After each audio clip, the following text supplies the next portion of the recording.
Hi there, it's Damien here from Gelando Pizza Ovens, and I'm going to give you a bit of a lesson on how to set up the stand for the JA60 and JA70 ovens.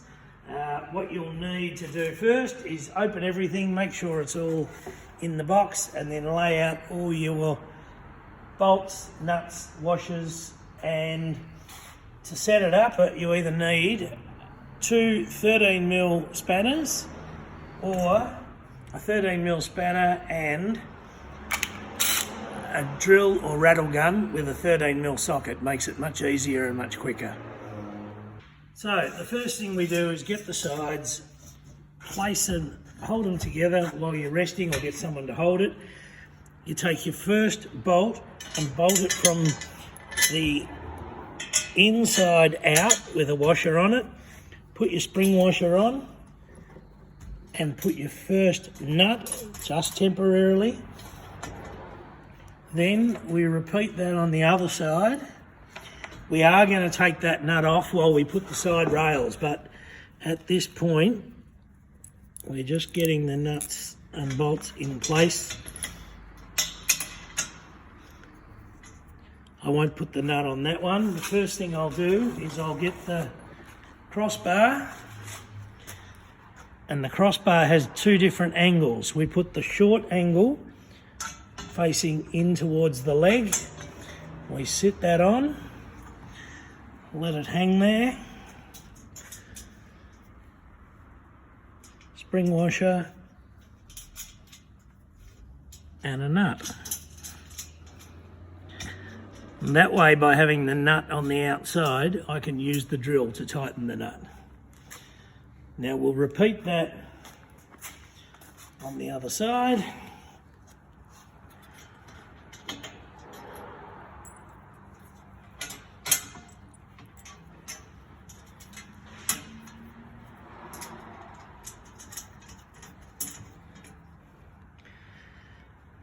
That's one side done.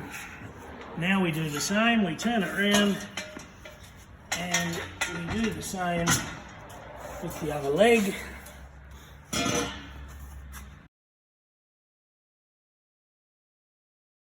can see now the stand's loosely fitted, but it's sitting by itself because the nuts haven't been done up. Then we get the 4 small bolts with a washer and a nut. And we continue to bolt up the sides.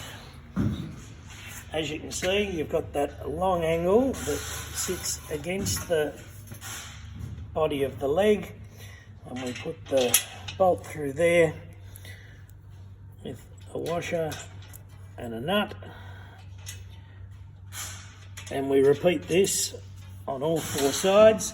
Again, we don't tighten anything up until, and we keep these slats on the outside because it looks better, we don't tighten anything up until all the nuts and bolts are in position.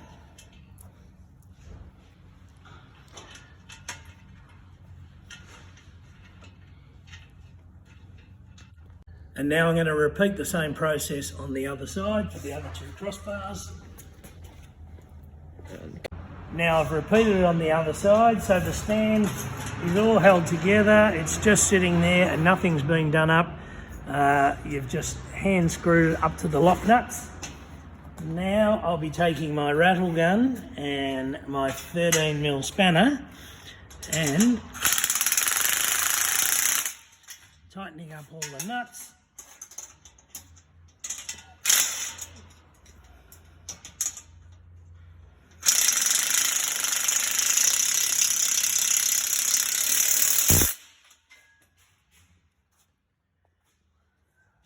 On the instructions it shows the nuts on the inside, but I actually reverse it on the outside so that I can get my rattle gun to do those nuts up. I find it much easier to do it this way using the drill, but you can turn it around and do it the opposite way with the spanner. It doesn't matter because the base of the oven will actually cover the nuts and bolts so you don't see them anyhow. If you're putting wheels on your oven, watch this next section. If you're not having wheels, skip forward until you see the Gelando logo and follow the instructions from there on. So what we're going to do now is we're going to put the lid off your box down here to protect the powder coating on the oven. We're going to flip the stand upside down and we're going to install the wheels. Right, the next step is installing the wheels. We have 4 nuts and bolts for each wheel, and we have 2 fixed wheels, and we have 2 swivel wheels with brakes.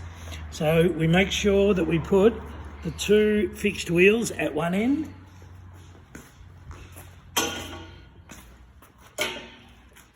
and we bolt them through like so.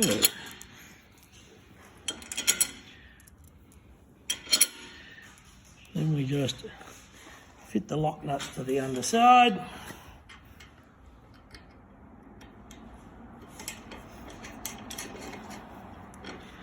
And we repeat that on all 4 wheels.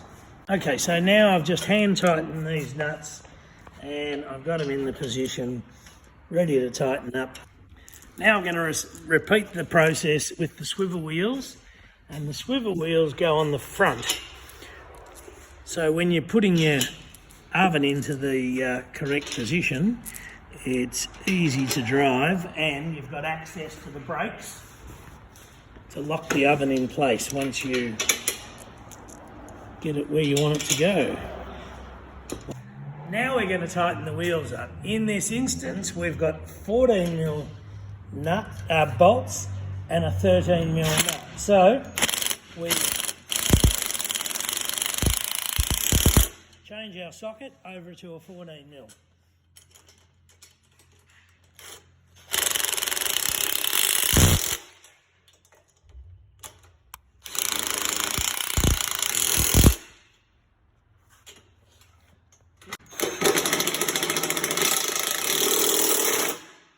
Right, once we've done all the nuts up on all 4 wheels, now we're ready to turn the stand over. So we've got the swivels at the front and the fixed wheels at the back. Everything's nice and tight. And we now have our stand ready to fit the pizza oven.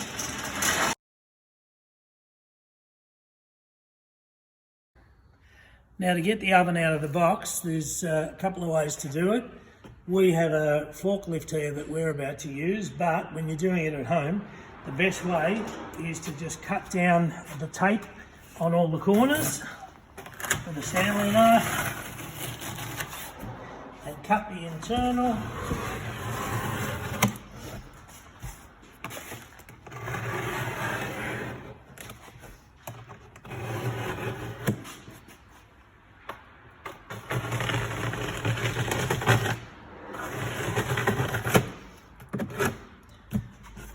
And that front will just pull down, which gives you much easier access to the oven.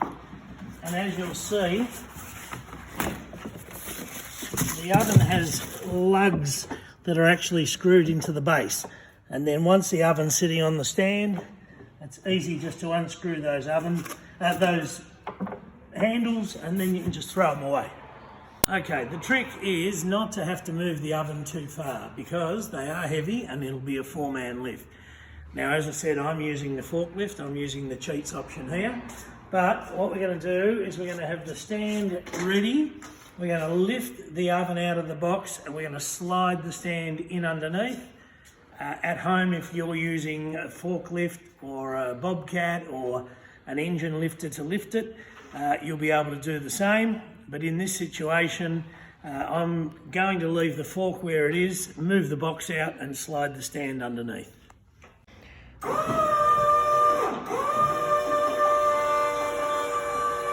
And a bit more. Stop. Now I've had my assistant lift the oven out and we're going to move the box out.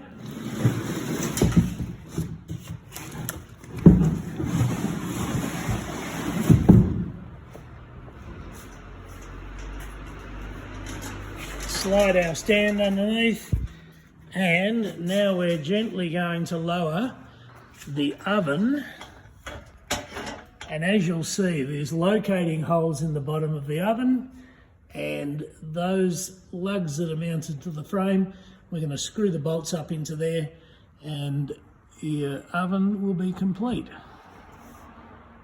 Okay, once we've got the oven on the stand, we take the first bolt and we use that as a locating bolt. Once that bolt is screwed up, and you'll find that the oven, even though it's quite heavy, is quite easy to move around on the stand. We put that first locating bolt in, don't do it up too tight, and then we can jiggle the oven around on the stand to fit the last 4 bolts. Once the bolts are all in loosely, then we can use our spanner or our rattle gun to tighten them up again.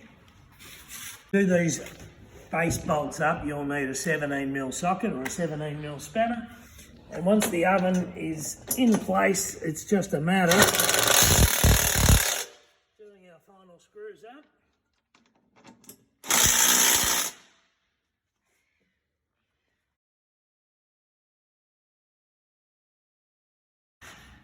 Now your oven's fitted onto the stand. The handles are just on a threaded rod, and just pull them out, and you can either keep them if you intend to move it at some time in the future, or dispose of them. The chimney is inside the oven. I'm not going to take it out of the bubble wrap, but take the chimney out, take the plastic wrapping off it, and it just fits into the slot or the hole at the top of the oven. If your oven's going to be sitting outside, we suggest you get some heat-resistant silicone and run a bead of silicone around the joint to stop water getting in. And our door goes in there and your oven's finished. Ready to cure as per the instructions and ready to cook. Set your wood rack in place. Even though it's 280 kilos of oven, the Gelando's easy to move around into place. And once you have it in position, lock the wheels